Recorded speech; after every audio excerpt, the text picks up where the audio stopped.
Well, hello, Dennis. Hello, How are Sean. you? I'm doing great today at the international conference. Couldn't be better. So, how was your conference It so was far? great. I learned some great things. I saw some wonderful people, and Taiwan has been really just so welcoming and warm. It's been a great place. Isn't the people so humble? Yeah, All of them.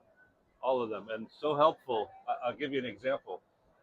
Yesterday we were dropped off at the wrong place with the taxi, Uh-huh. and we go up. We're looking. We're trying to figure out this stuff. A lady walks up and says, "How can I help you?" She takes us a block and a half to get us to the right place, to point us in the right direction, out of her way. And she wasn't the only one that's done that. We've been here for almost a week, and people constantly have done that. Really It, warm. you know, even the people who are serving, like in a restaurant, Mhm. waiters and stuff, they're so humble. They're all the time thankful. They're thankful for having their job, and that they have a job. Yeah. And it is amazing the culture of smiling all the time. Even they don't probably know the language very well. They just mumble something because they're welcome. Yeah. I mean, just you look in their eyes and their smile, and I always said, peace starts with a smile. So we work together, Mhm. and you're our leader for next year. You want to tell us your name and what's the district and what's your vision? Okay. I'm Dennis Franklin, and we are in District 5300, which spans from eastern Los Angeles up to Las Vegas and the Utah border, so all of southern Nevada and our part of California. And then my vision for this coming year is we want to be the place where people want to be. That's really what we're trying to do. The number one objectives that we have are to simply um, retain our members and to grow our membership. And if we are a place that people want to be, that kind of automatically happens. People will be attracted by that. We we don't have that many Rotaract groups. So, what is your vision for the Rotaract? Uh, I'm glad you asked me this, Yeah. because probably the greatest session that we've had uh, at this conference was on Interact and transitioning them to Rotaract. Our district does a fairly good job with Interact. We got good, strong Interact clubs. But what we don't do very well is incorporate their families and bring the families in, where if the interactors are doing projects with the Rotarians, that we bring the parents, the siblings in to expand our reach, to expand our impact. We have one club, South Pasadena, who they're a small club. They had 4 new members that were parents of the interactors that they were doing because they invited them in, and that's one of the things we need to do better is to invite people to be part of what we're doing. And then the transition from Interact to Rotaract, we have not done a good job there, but I think we've got it dialed in now. I think we have a plan that we will do that, where we can automatically transition them, and we can have our parents as our allies. What parent wouldn't want their kid going away to college to be involved with people like you and me that'll take care of their kids, that will teach them 4-way test type of values, that'll leadership development. We all want that for our children. And the kids want that, to have that ability to go out and lead and have responsibility. But we have to do a better job on onboarding. I think we have that dialed in. I think we know how to do it now. I'm That's excited awesome. about it. Today I interviewed some youth exchange, Mhm. and you know you can just feel the energy. Mhm. So I think if we can bring the energy of the youth Uh-huh. and the wisdom of our Mhm. seasoned Rotarians and see how we can connect Mhm. them. Because also they one young person she was complaining about that the seasoned Rotarians they're not acceptable Mhm. to this. What's your solution to bring them together or bring them alone? Mhm. Well, like I say, I think the solution is inviting them in. Um, having them working together with people. You bond and you have relationships when you're working together. I mean, you look at you and me, the friendship that we have, it's because we do things together. Right. And we get to know each other, we get to respect each other. And I don't care what age you are, if you're 14 years old or if you're 80 years old, there's things that you can learn from one another and you can grow in respect with each other. You talk about peace. You know, the greatest way to have peace is have people working together and getting to know each other, build relationships. Then you're not, you know, somebody that they don't know that's foreign to them. Now all of a sudden they're your friend. They're somebody you have a relationship with. Um, and that's bringing them together is the thing.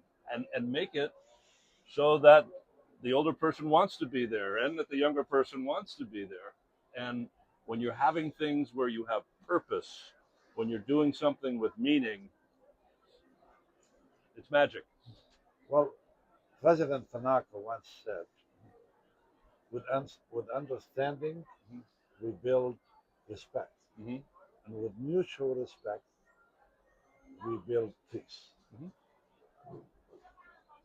I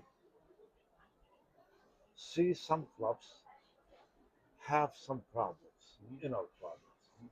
And according to Rotary International, we lose about 26% of our membership for friendly fire.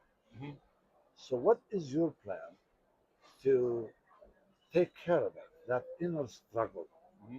How you how you how you vision that we should do, and without getting involved in it, but resolve these issues. Because by resolving these issues, and we can keep 26%, it's Mm-hmm. amazing. So, what is your plans Mm-hmm. for next year? How you want to mitigate that?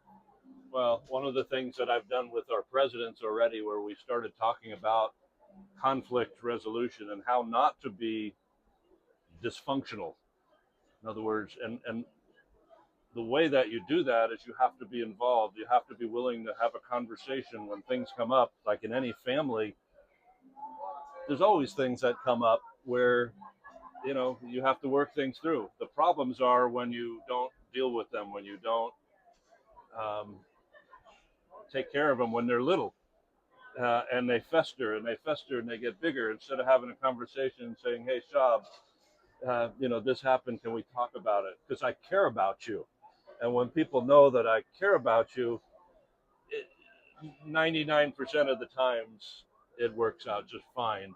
And in fact, a lot of times, instead of having a bigger problem, you end up becoming closer to the person because they respect you, they trust you, they know that you have their back. But not everybody understands to do that.